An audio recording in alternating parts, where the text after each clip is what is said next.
Sumusobra ka na. Hindi na nakakatawa. Nagpapatawa ba ako? Hindi ako nagpapatawa. Pero dahil hindi naman natin paboritong taong isa't isa, hindi ako nandito para kumain. Buti pa diretsahan na. Ano bang kailangan mo? Gusto ko lang malaman. Bakit ako ang napili mo? Tinatanong mo ba yon? Kriminal ka kasi, sapat na dahilan na yun. Nun saan ang prosecutor pa ako.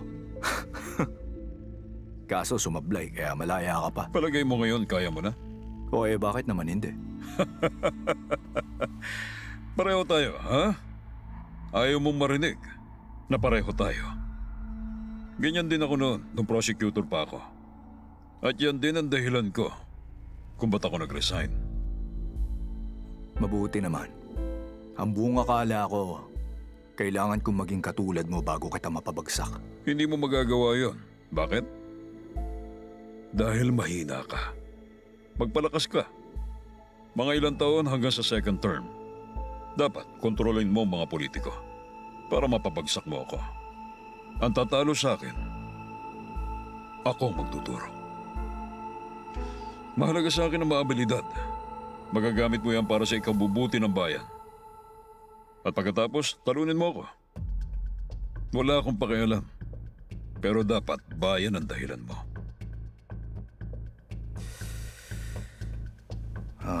Mawalang galang na.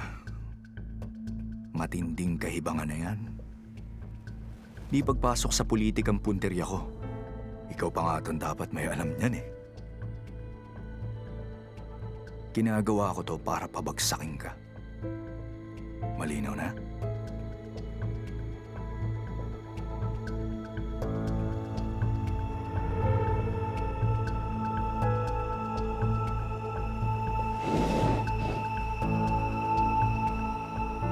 Si Director Kim Jin.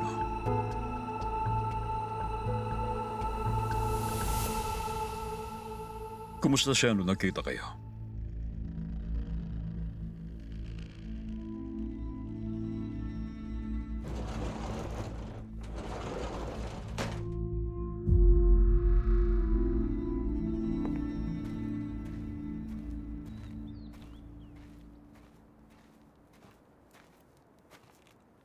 Alam mo, di ba? Kahit ano pang gawin mong pagkilos ngayon, wala kang laban sa kanya. Kuneho ka lang at tigre siya. Bumalik ka ron. Mag-sorry ka. May 3 tanong ako sa'yo. Una, sapat na ba ang sorry sa kanya? Pangalawa, mukha ba akong kuneho, ha? Pangatlo, meron bang dahilan kung bakit sinasabi mo to sa akin? Kailangan ng mundo ang isang katulad mo. Yun lang naman.